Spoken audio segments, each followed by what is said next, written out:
આવનારા વર્ષે કેરીનો પાક મોડો આવવાની શક્યતા।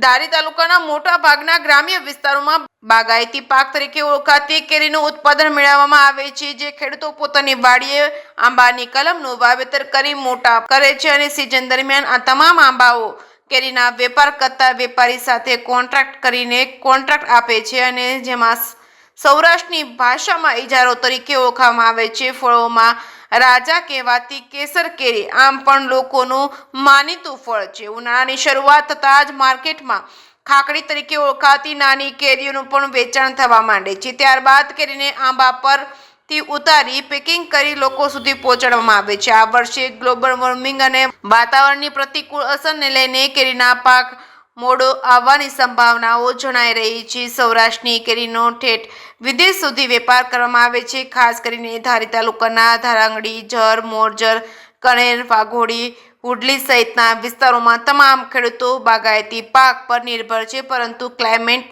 ચેન્જને લઈને આ વર્ષે ફળોના રાજા કહેવાતી કેરી મોડી આવશે। જેકેસી ગુજરાતી સાથે સંજય વાળા, ધારી। પાસ્તરા વરસાદને કારણે આંબામાં પાણી મળવાના કારણે કુદરતી પાણી મળવાના કારણે હાલ મોડો આવ્યો છે। ફ્લાવરિંગ પણ હજી સમય જતાં સમય લાગશે એવું મારું માનવું છે।